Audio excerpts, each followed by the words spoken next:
Hey guys, Brad Pryor here with Great Branded Podcast, hanging out with Sten Anderson today with WildRye Distillery. Hello. Hello. Thanks for having me. Where are we at today? We're in Big Sky. Yeah, Yeah, beautiful Big Sky, Montana. we met last night and attending the Big Sky PBR event, Yeah. and you're hustling the whiskey or getting people to taste it and see what they think. Yeah. Our bourbon and gin and huckleberry vodkas are being poured at the bars. So we're trying to share our passion with the people here that are attending PBR. The huckleberry vodka, I haven't tasted it yet, but I've seen a lot of people getting that last night. That huckleberry? Is that something that's Montana based kind of flavor? Or? It is a very, very iconic Montana flavor. Yeah. That's all the soap.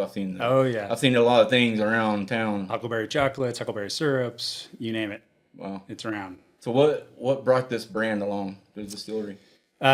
We started in 2013. My business partner and I, well, it was really originally his idea. He's from Tennessee, so he's a chemist by trade. He married into a corn family in Montana, and decided to blend all those together into a distillery. So that's what started our business back in 2013. That's what this product is here. It's a Montana sweet corn, Montana barley. But we were excited to be able to show what Montana can do from an agricultural product perspective. We refer to it as like Montana value add ag, because you take a high volume, low value product, a corn or a grain, and then you convert it into a high value, low volume product. Right. That is imperishable essentially. I never thought about it that way as an produced from an ag product or the byproduct of agriculture. Yeah. That's pretty cool. Yeah, I mean, we use thousands and thousands and thousands of pounds of corn every year, and many, many, many more thousands of pounds of barley and rye, and all Montana grown, which is all native. All native, That's which cool. is really, really cool. Really cool. And we're pretty proud of that. Being able to highlight the nuances of Montana's agricultural community Gotcha. in a different way than what you typically think, as you said, of agriculture. Right. So Yeah, I like that. That's a very smart way to think, and cool coming off from one area.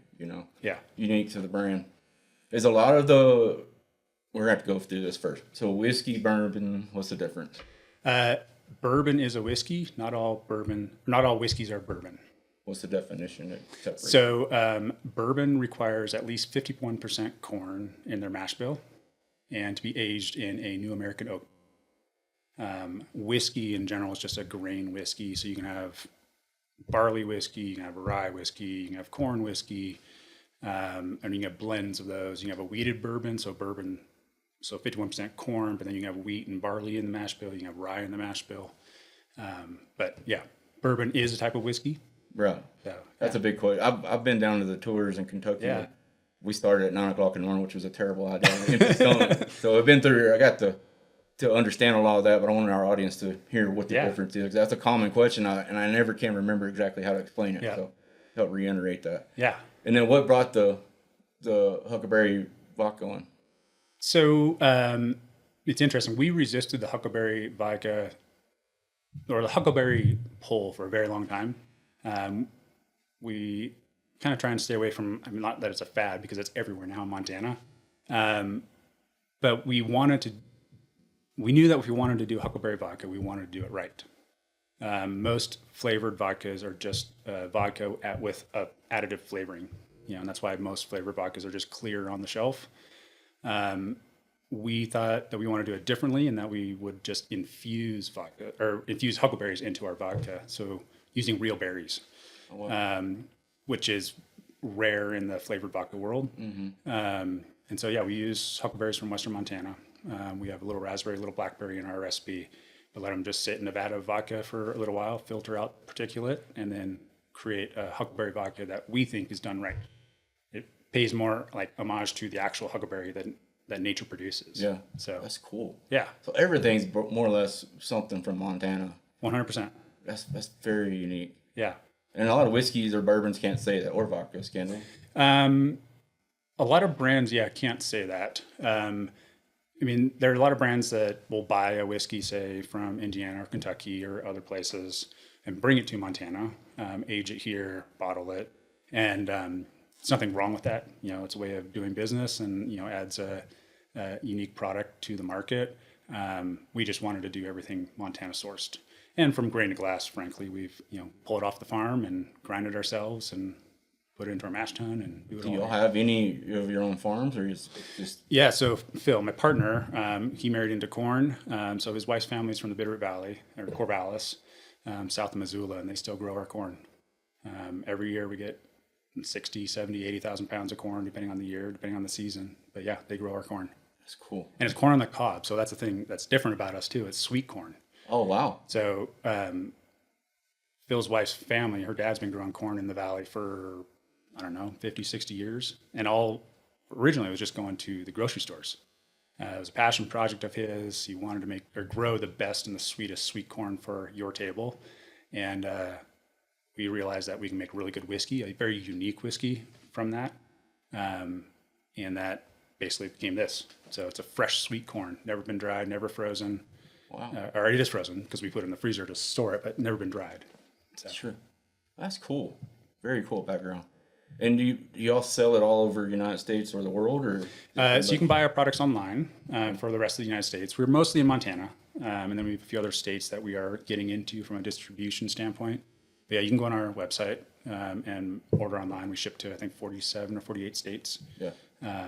You get this and our rye whiskey and all our vodkas and various other products. I think that'll be a big hit in Texas. Once people hear this podcast, they're going to be, where's that vodka at? Where's that freaking whiskey at with the sweet corn? I mean, because that's, to Texans, that's very unique to us. Yeah. And we like those savory tastes of the huckleberry. But, especially being from a fruit and not from, I don't know how they flavor vodka otherwise, but I'm sure it's not all fruit.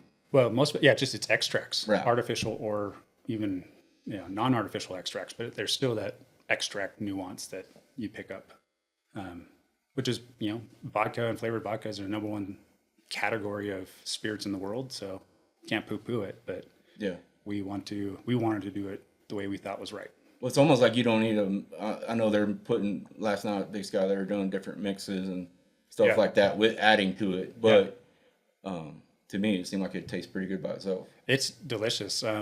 I like to get a little snifter, put a couple of ice cubes in it, pour it over the ice and let it, let the aromas come out of the snifter and just sip on it. We have a couple customers down at the distillery, our tasting room, who that's their favorite thing. They get a big rocks glass, put a big cube of ice in, and double huckleberry vodka. I'll try that. Yeah. Sounds very good. It's refreshing. Yeah.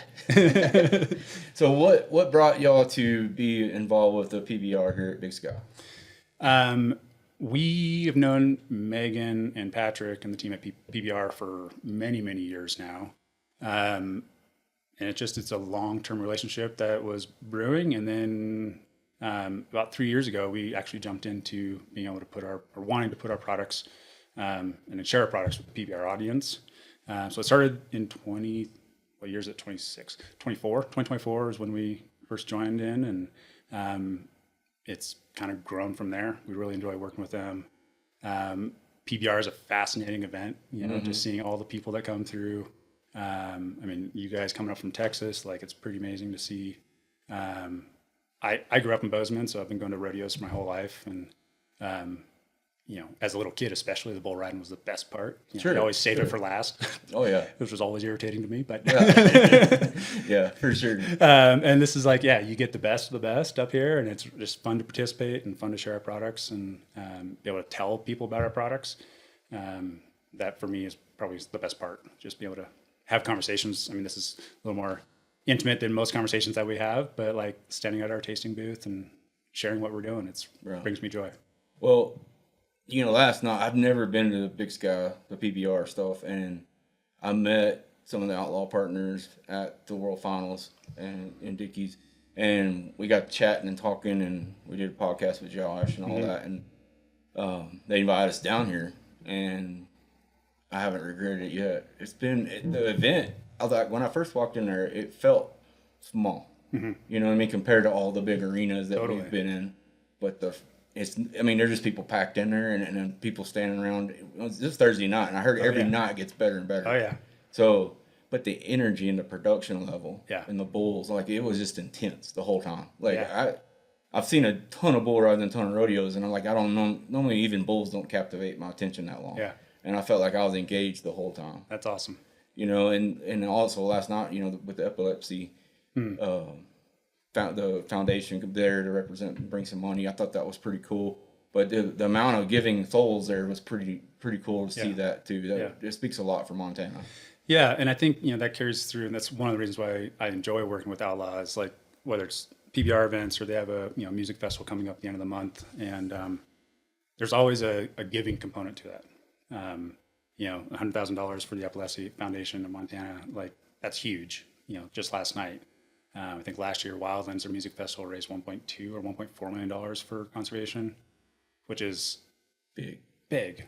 You know, when you have, you know, like I said, I lived here my whole life, and you want to see these special wild places preserved. You want to see 100%. The wildlife that I've been hunting and chasing my whole life and taking pictures of. I want that for my kids and my kids' kids. And so it's important that we all kind of wrap ourselves around these causes and be able to give back.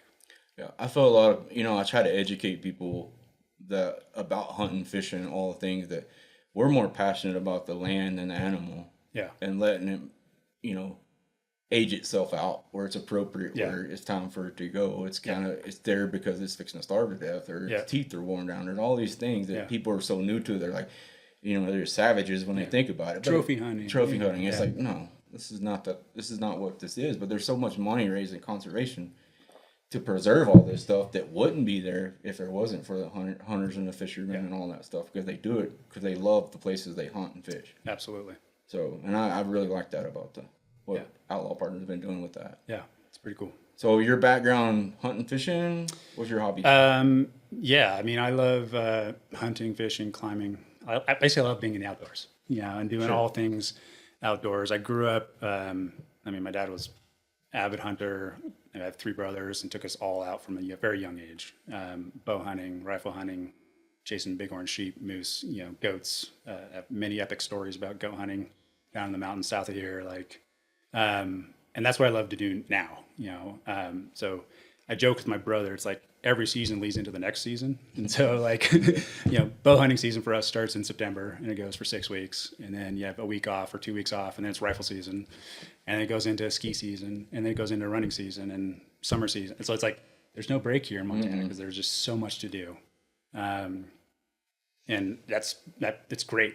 It's exhausting and beautiful at the same time. Yeah, getting to share the outdoors with your family and doing all the things, and being in a state that is pretty as it is in all the different seasons it has, and enjoy nature, I think it's a win-win. It's probably a lot to it. Yeah, we're tiresome. Oh yeah, but you get to enjoy it. But yeah, I love for the fall it's bow hunting. Bow hunting elk is like my passion. It's hard as hell, but it's pretty fun. Yeah. Have an amazing experience interacting with animals that way. And then, come summertime, I'm big into long distance running, a little bit of climbing, extended raft trips, all that fun stuff. So, are you a hunter or fisherman that likes to stay in a nice little warm lodge? And I didn't think so. I mean, it's nice. Yeah. But I find, it's kind of towards, the meta point of your podcast talking about grit, but the idea of like you put in the effort and you get the reward. Right. And so I love doing multi-day backpack hunts, getting deep into the backcountry. There's often and usually there is some suffering, some type 2 sort of fun where you're like, why the hell am I doing this? Right. And then like tomorrow you're like, that was the best day ever. Right. That's what I love. And you have amazing experiences with your family or friends and nature that way, I think. Yeah. How bad are the bears here? Knock on wood, I've never been charged by a bear. Yeah. So, I always carry bear spray, and I've never had a major interaction. So, I've seen them, but I've hunted and fished around them up in Alaska in salmon season. And the guys that are with us are terrified of the bears. Yeah. And I'm like, it'd be all right, just mind your own business. Yeah. And if they are around, like, that kind of stuff. So they're a little terrified of them. Yeah. I mean, they're big, scary creatures, and they are, it seems like around here, they're fairly ornery, especially if you surprise them. Yeah. Or have food on you or something. But like I said, knock on wood, I've never had a major interaction. Yeah, that's cool. So you were speaking, your dad, brought you up hunting and all that good stuff. What's your family background? Like your mom, dad, brothers, sisters, all that good stuff? Yeah, they're all live here in Bozeman. We moved. My dad's originally from Minnesota. My mom's from Puget Sound area, Seattle area. They met in college at Pacific Lutheran University. Trying to remember where that was, in Tacoma. But yeah, they always wanted to bring family back to a small college town. My dad has a cousin who has a ranch over in Harrison, and they've been working the ranch over the summers way back when, and wanted to bring us back here. So we moved here in '85, I think it was. Myself and my then two brothers. My youngest brother was born here. But yeah, been here ever since. I've been in and out with college and starting my professional career, but we're all local now. Local now? Yeah. Cool. Then wife, kids? I have a wife, my second wife. I got divorced here, from my first wife a few years ago, 10 years ago, not a few.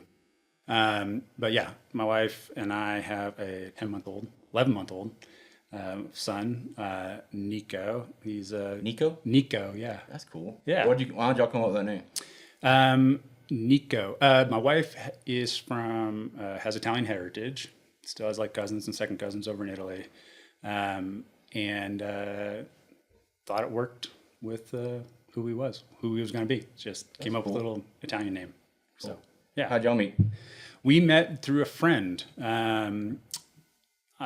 She's a doctor and was doing training out in Seattle, and we have a mutual friend in Bozeman. So she came out and visited her friend, and we got introduced and started a friendship, and then bonded over some hard life things, cancer related, and then did a long-term relationship. She was in Seattle, I was in Bozeman for many years, and then yeah.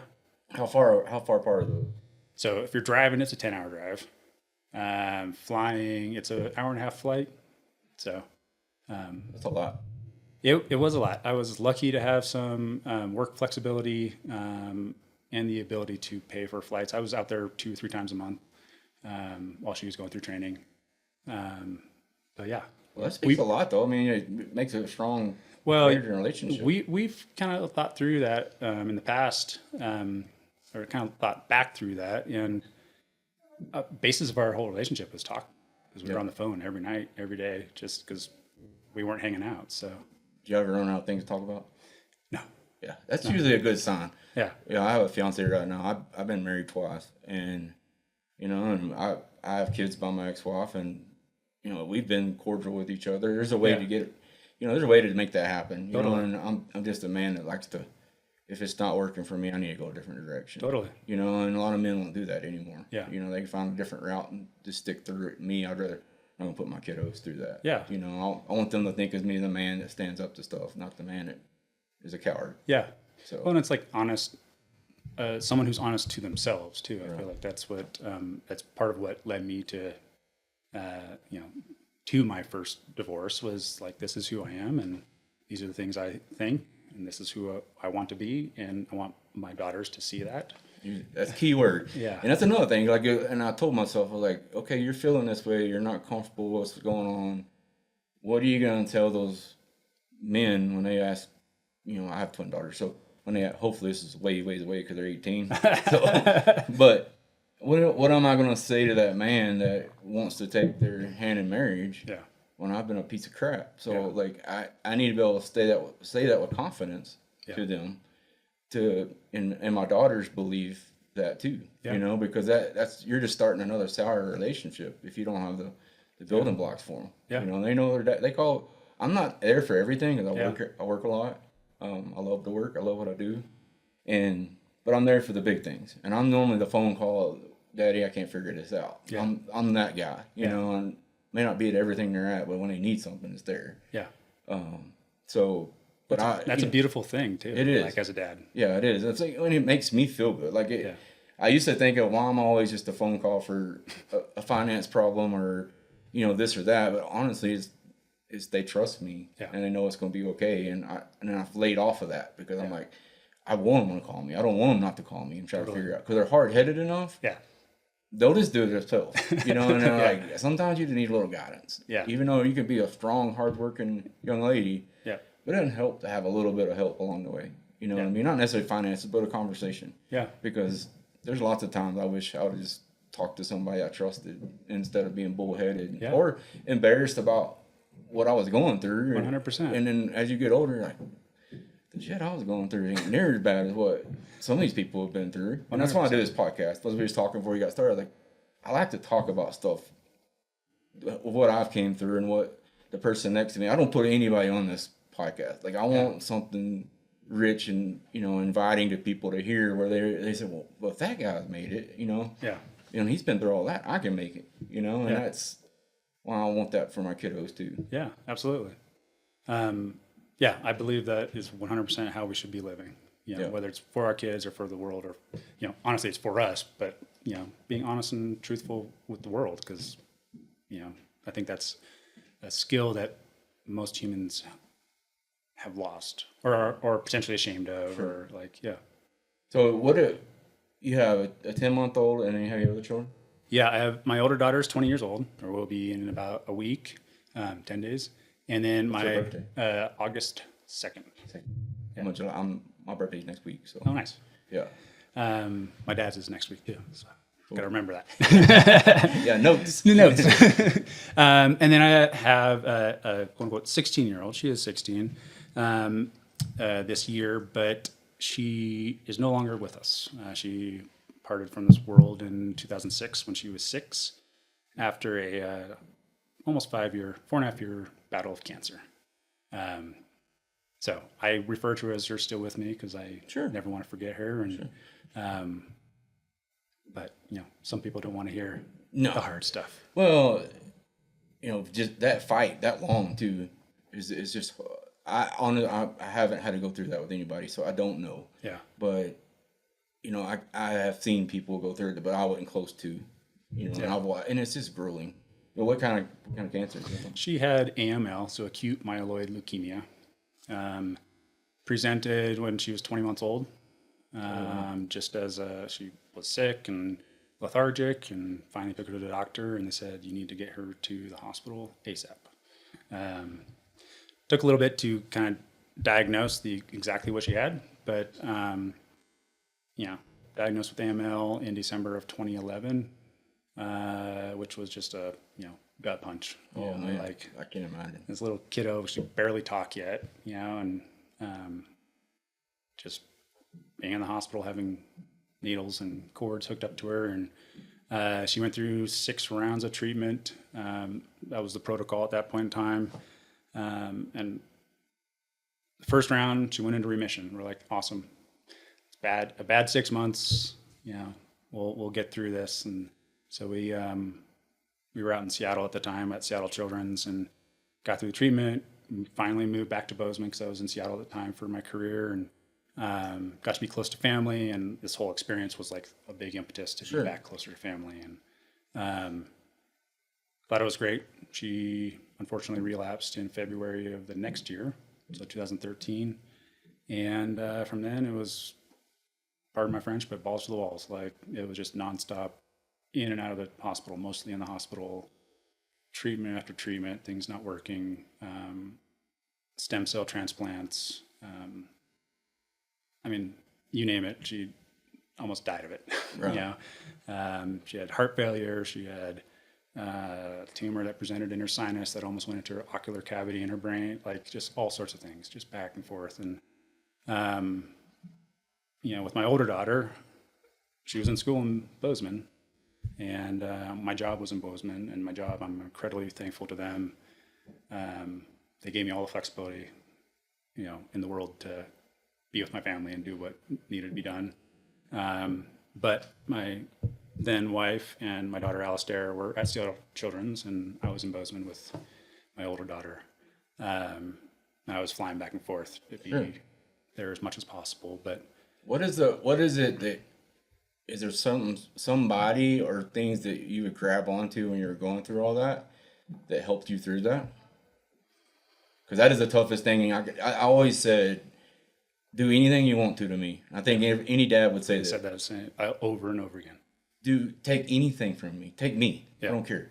But nobody wants it to happen to their child. So I have never haven't dealt with nothing like that. But I'm just thinking, what would I grab onto to keep myself above water and be strong? Because you gotta be strong. You can be emotional, but it doesn't help. You gotta be strong for your baby. You gotta be strong for your family. Yeah, I think that's what got me through, was being there for Alistair. Like, you know, trying not to show the fear and the sorrow that I'm processing, and the anger and all the things around her, and just to love the heck out of her in the moment, right? Right.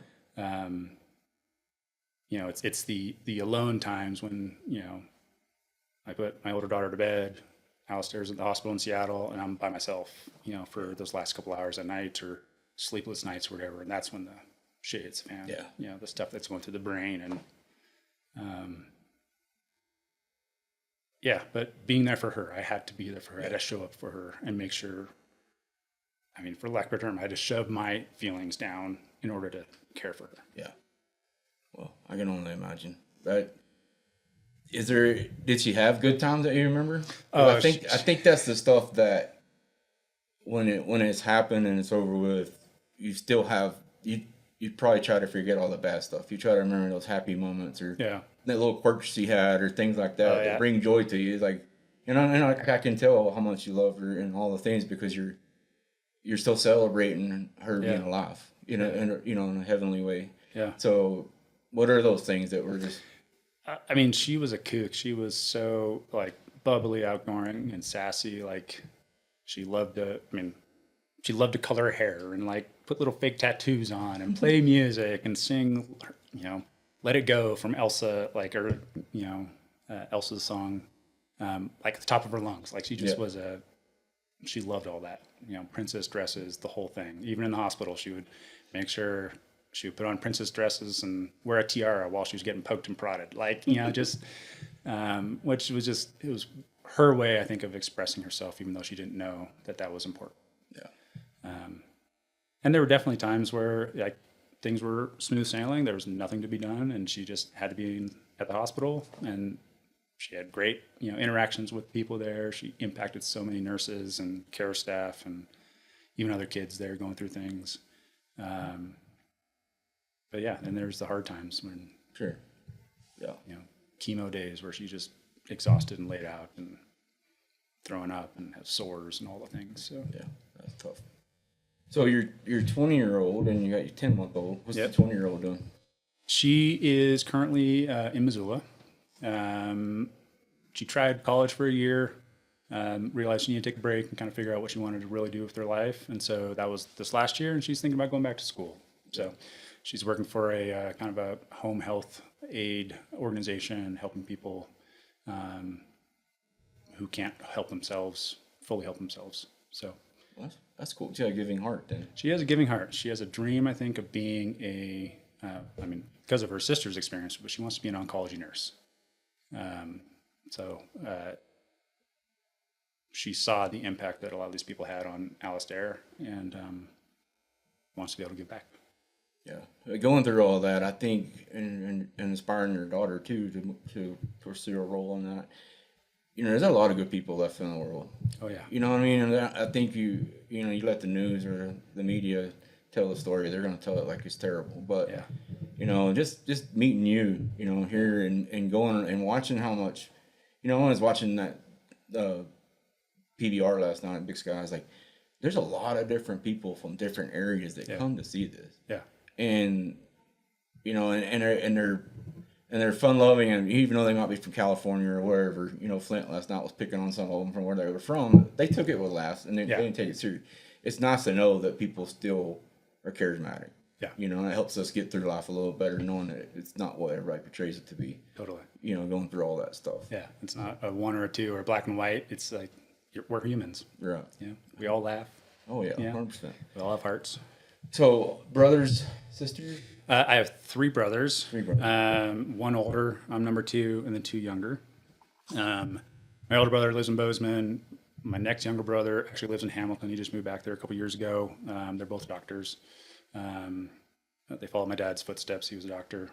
And then my younger brother was an engineer. We talk about gut punch or being kicked while down. He passed away in a ski accident in 2015, almost exactly a year before Alistair passed away.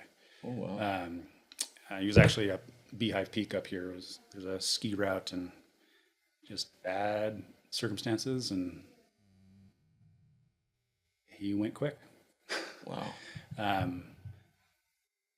And yeah, I mean, talk about needing to put your head down. Yeah, It's like, yeah, but my daughter who's going through chemo treatments, and my family, and my sister-in-law who just lost her husband all at the same time. And it's like, gotta keep my shit together so that Best way to put it. so that we can get through this and I can manage that stuff later. Right.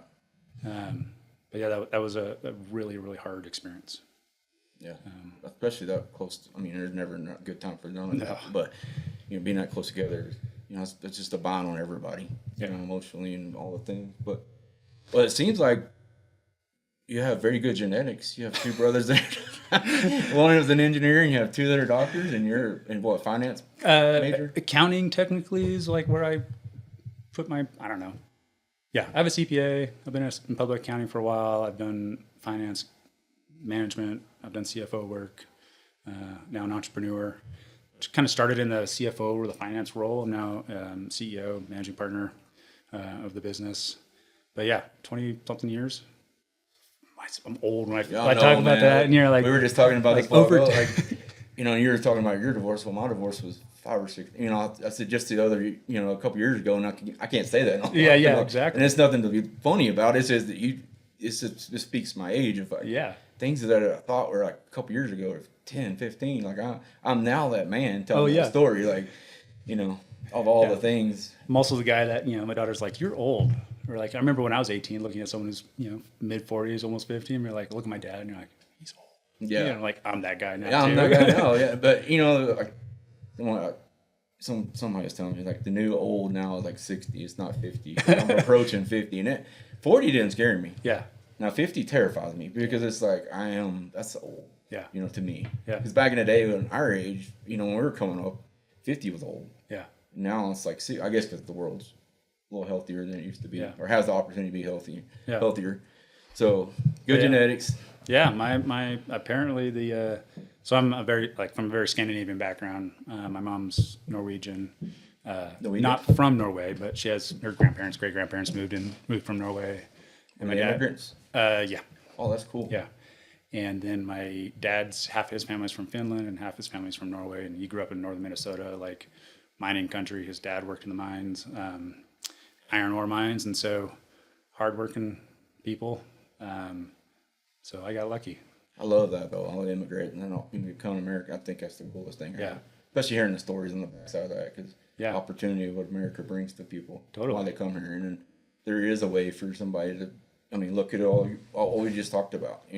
All that y'all came from, your ancestors came from a different country, and look at all the good stuff that was brought with it. Yeah. Yeah, pretty amazing. Where a lot of people think they think, from a foreign country, you're bringing problems. It's not always that way. Yeah, and you're bringing good stuff too. Yeah, and that's why I kind of was saying that. Yeah. What was your background before this project? So I started after grad school. I went and did public accounting in Seattle. I worked for KPMG, a big international accounting firm. Did that for a few years, really focusing on audits for financial service industry, so banks, insurance companies, private equity funds, hedge funds, etc. Because I was always fascinated with businesses and how they run, and so I'm good with numbers, and so that led me to be an accountant. But I also got to look into the guts, like the inner workings of the financial workings of a business through audits. I left there to spend a few years at a wealth management company in Seattle, running the kind of back office or back office accounting for some of their private equity funds, which then led me to come back to Montana, where I worked at a company that was investing in real estate with a conservation kind of mandate. So we were buying properties. A lot of them had water on it. So we did stream restoration work, wetland restoration, creek and habitat stuff for animals. And then we would turn around and sell those. But that got me back to Bozeman.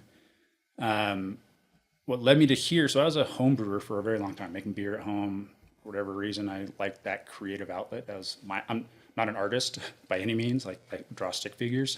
Right. But for me, like cooking and creating food and cocktails, and in this case, beer was a way of creating things for me. I had dreamed of potentially opening a brewery. When I moved back to Bozeman, obviously that never came to fruition because what happened before that was I met my now business partner, Phil, who was thinking about the distillery stuff.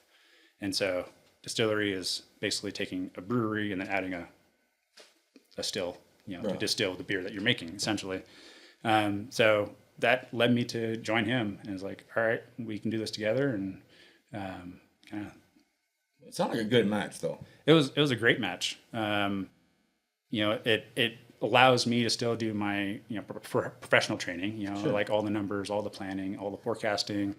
And really trying to build a business and figure out what levers need to be pulled to hit growth numbers or to bring joy to people's palates, essentially. Sure. And we get to do the cocktail thing, which I think is really fun, mixology. And so we run a tasting room at the distillery where we get to do all that. So it's another creative outlet in many ways for me, as well as a professional outlet. Sure. Yeah. So what advice would you give somebody if they were in your position and then become an entrepreneur? What things do you look back and say it would help the next person that came from your background and had that, entrepreneurship? Yeah. Won't. Yeah. But you're in the corporate world. Yeah. And because I'd ask you this because I feel like a lot of people, there's a lot of talent in the corporate world. Yeah. That doesn't fit the corporate outline. Totally. So, and they are entrepreneurs. They're bottled up right now. So when they're looking to make that move, but they don't know how. Yeah. Well, I mean, I think so. One of the things that I think of when I at the distillery, I like alliteration, but passion is one. Precision is another. Patience and perseverance. Like those are the 4 P's that I think of when I'm running my business. So like, I feel like those are applicable to any business, and to do it right, you need to have kind of all 4 of those. So finding something that you're passionate about, I think, is huge. I mean, it's kind of like, what's the point of starting your own business if you're not actually passionate about what you're trying to do? That perseverance piece, I think, is insanely needed to really figure out and be willing to put in the time and the effort, push through those hard walls and the setbacks that are inevitably going to come. When I started this, this was my first entrepreneurial adventure, and I was overly optimistic on all fronts. Right. You think quality is going to sell itself, or sales are just going to happen, or people are going to love our stuff no matter what. And then before you know it, it's like, well, that's not how it works. And so you're always going to be thrown a curveball, and being willing to accept that. And it's like, what do you do with that? And how do you push through or hit that curveball out of the park? Literally talking about baseball metaphor. Being able to roll with the punches. I think that's probably the biggest advice I can give. And that's going to happen on any level. 100%. Because I've been in business 25 years this coming February, and we've had to make a lot of changes in the last year. Yeah. Cash flow has been tough because the economy has not been cash rich, and people sometimes don't want to pay their bills, And this stuff like that you can't even control, when your payroll's so high. I mean, there's always going to be a challenge, no matter how good your brand is. Yeah. It's always going to be some kind of challenge there. Yeah. Whether it's personal or business, it affects the business. Yeah. I mean, a perfect example is like, we are passionate about making whiskey. Like that is what started our business, it's very creative. It's very precise in how we go about it.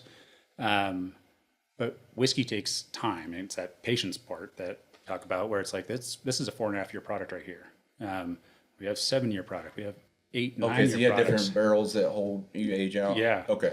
But like that just takes time, and you got to stay in business while you're waiting for that to happen, Sure. right? And for the longest time, we resisted the idea of moving into unaged spirits. We had a couple, like our Old Time Gin, which is down at the PBR right now.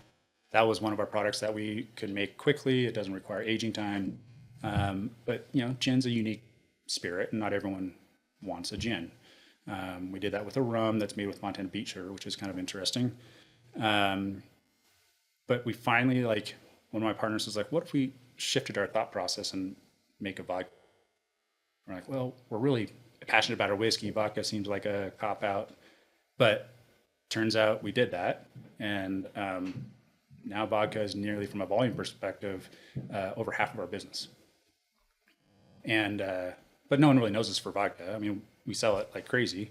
But from a cash flow perspective, that is a product that has allowed us to like do what we want to do from our passion perspective.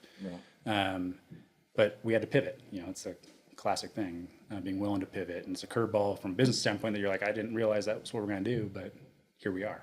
Right. I'm glad we did. Yeah. So no, it's a very unique product, and I've tasted a lot of whiskey and drink much more than I needed to. But I like products like this because everything to do with the Rafter Tea brand, my Bucking Bulls and my horses, like everything about any brand that is complementing the other, they're all unique. Yeah. And that's what we do is different than whatever other construction company does. How I look at my horses differently. It's like, and I love unique brands and what makes them unique. So is a lot of the reasons why I made this podcast is to be able to talk about people like you and others that have a unique story, a unique brand. Yeah. And I think it does a lot for people that, especially that are intrigued about an idea and they just don't know how to progress. Yeah. With that. Yeah. I think to your point earlier too, it's like whether it's personal stuff or even business stuff is asking advice. Like seek out the people. It doesn't hurt. All thing you say is no. Yeah. It's like asking a girl if they want to dance. Yeah. Worst thing they're going to do is say no. Yeah. It's no different than asking for advice. Yeah. And there are people out there, whether it's, your local small business, nonprofit organization or retired businessmen or women that would love to give advice. Like it's out there. Right. So I think advice is huge. Seeking out advice and having those potentially older, probably wiser people who have done it before provide input. Sure. And check them out before you ask. Yeah. Make sure whatever they tell you is going to be valid. It's not bullshit. Because I've learned a lot of bullshit over my lifetime. Yeah. Yeah. I'm glad I didn't listen to some of it. Yeah. If you had to give yourself at 18 advice or an 18-year-old advice, what would it be?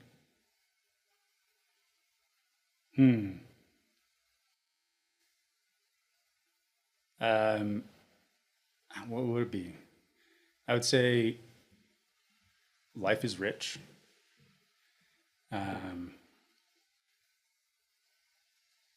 Work on finding that richness balance.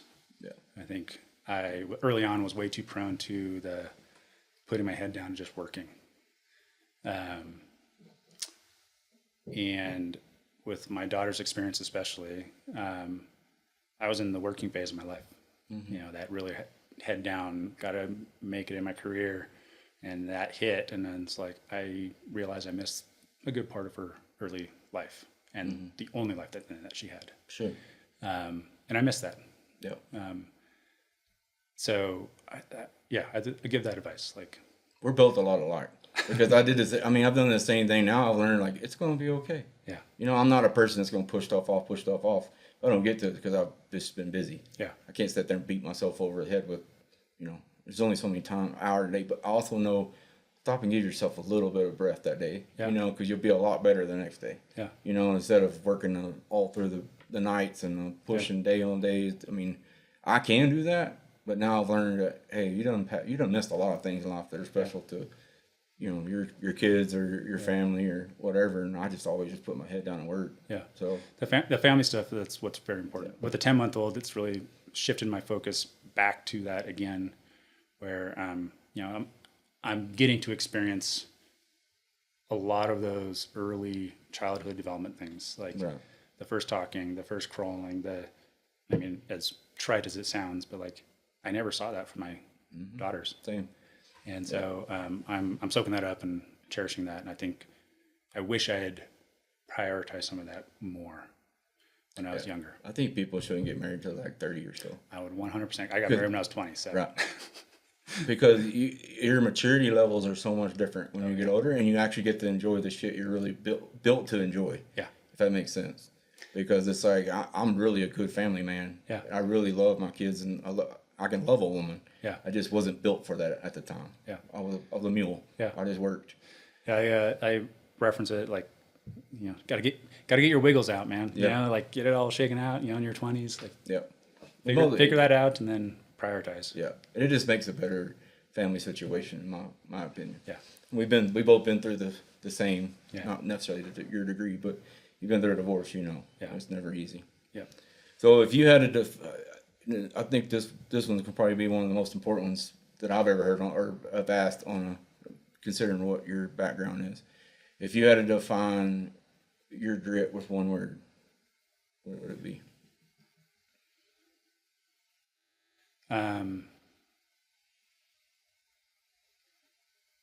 One word. That's the hard part. That's the hard part. Because the grit is such that word, Yeah. it kind of defines it all. But I think, maybe require a little explanation, but priorities. And I say priorities because like that to me is like, what is it that you want out of life? Mm-hmm. And there's all these things that required to get through shit, to get through the hard stuff, to get through the deaths, the divorces, the business setbacks, whatever. But like knowing where you're going, and if you've been able to set kind of that North Star, even though that North Star can move over time and as you get older and whatnot, but kind of having and understanding what your priorities are. I think that that to me defines your ability to get through it and grit. Yeah, that's a respectable answer there. I agree with that. Because I mean, when I get to the age I'm at now, be 48 next week, it's like you look back, I would have done things a lot different if I had my priorities, but I really didn't know where I was going. Yeah. I didn't have a roadmap. I just trying to hustle through life and figure it out because I didn't have nothing to really fall back on. It's just, I had to push. Yeah. So it's some sort of forward movement or sideways movement. It's just movement. You never know. Yeah. And it's either defined by the external forces or just that feeling of movement, Yeah. So. Well, Stan, it's been good to hear your story. Thanks. Thanks for having me. Relate a lot. Huh. So where can they find your product online, socials? Yeah.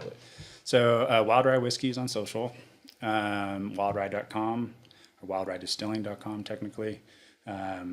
So for anyone across the states who wants to buy our stuff, we'll have it shipped directly to your door. 47 states, I think it is. Most of our products are online. If you're in Montana, we pretty much find us at any of the liquor stores. If you happen to be in Bozeman, you come to our tasting room, our production facility. You see everything that we're doing there, our still and all that. But yeah, it's all online. The more I tooting my own horn here, but we technically are the most awarded distillery in Montana. I forgot to mention that earlier. That's a big thing. Yeah, I mean, we're so passionate about what we do, we kind of forget to highlight that. But we're pretty stoked to kind of have that as our banner now. This product here just won this last year a gold medal at San Francisco World Spirits Comp. So big international spirits competition, and all international and national people thought it was worthy of a gold medal. So we're pretty stoked on that. It's a big achievement. It is. But yeah, wildrydistilling.com. You can find all the stuff on us. You sell to Texas? We do. Awesome. We'll help you out some. Thank you. Not that you need it. But these Texas people don't like some of this. Yeah, so, good. I love that. Well, thanks for having me. Appreciate it. Yes, sir. Stay tuned for your next Grit branded podcast.